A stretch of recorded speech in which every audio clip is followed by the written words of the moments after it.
Multibagger बनने से पहले किसी स्टॉक का पता कैसे लगाएं? मल्टीबैगर बनने वाले स्टॉक में और जो स्टॉक अंडर परफॉर्म होते हैं उनमें क्या डिफरेंस होता है, और जो मल्टीबैगर स्टॉक्स होते हैं उनमें क्या सिमिलरिटीज होती है। दोस्तों आज मैं ऐसी 5 सिमिलरिटीज लेके आया हूँ, 5 पॉइंट्स आपको बताऊंगा जो आप किसी भी स्टॉक को ट्रेस करके आप पहले ही जान सकते हो कि ये स्टॉक फ्यूचर में मल्टीबैगर बन सकता है। दोस्तों तो इन पॉइंट्स को हम आज की वीडियो में डिस्कस करेंगे। नमस्ते दोस्तों, मेरा नाम है अभिनव और ये है day 29 of my 365 day share market journey.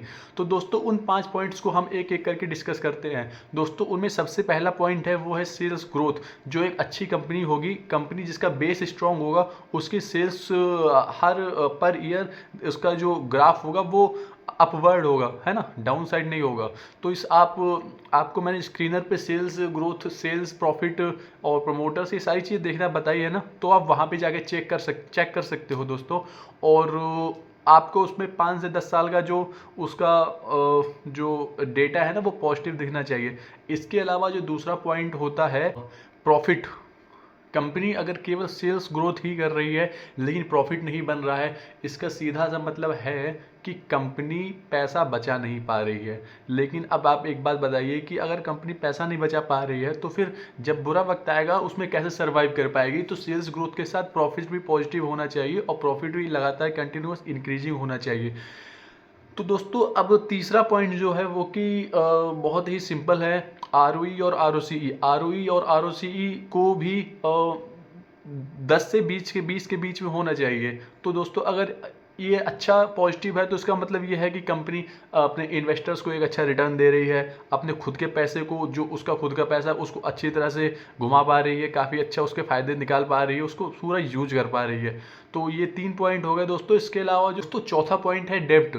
जो अच्छी कंपनीज होती है, जो फ्यूचर में मल्टीबैगर स्टॉक बनते हैं और जिनका बेस बहुत स्ट्रांग होता है, वो कंपनीज अपने ऊपर ज़्यादा डेप्ट रखना पसंद नहीं करती हैं। तो दोस्तों जो एक अच्छी कंपनी होगी उस पर या तो डेप्ट बहुत ही मिनिमल होगा, ना कि बराबर होगा, या फिर डेप्ट उसका लगातार कम होता जाएगा। अगर कोई कंपनी आपको ऐसी देखने को मिलती है जिसका डेप्ट प्रॉफिट के मुकाबले कंपैरिजन में तेज़ी से बढ़ रहा है, कंपनी का ग्रोथ हो रही है लेकिन साथ में डेप्ट भी बढ़ रहा है, तो दोस्तों ये एक नेगेटिव सिग्नल हो सकता है। और जो पांचवा पॉइंट है वो है कि प्रमोटर्स का ट्रस्ट, प्रमोटर्स होल्डिंग। अगर कंपनी में प्रमोटर्स होल्डिंग इंक्रीज होने लगी है, प्रमोटर होल्डिंग मैंने पिछली वीडियो में आपको देखना भी बताया था। तो अगर प्रमोटर्स होल्डिंग इंक्रीज हो रही है तो दोस्तों ये बहुत ही ज़्यादा पॉजिटिव साइन है।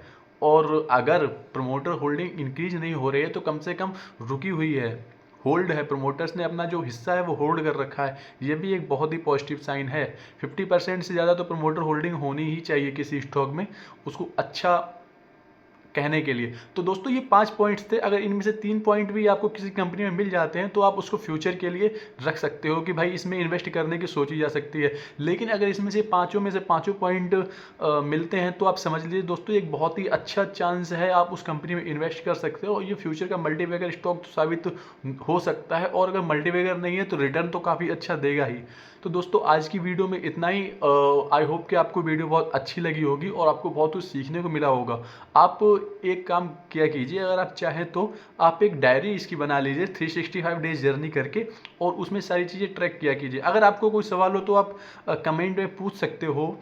इसके अलावा दोस्तों अगली वीडियो में हम यही सीखेंगे कि इन सारे पॉइंट्स को एक रियल कंपनी में फ्रेमवर्क में फिट करके देखेंगे और उसके थ्रू आपको समझाएंगे और मैं भी समझूंगा। तो दोस्तों आज की वीडियो में इतना ही, मिलते हैं अगली वीडियो में। धन्यवाद।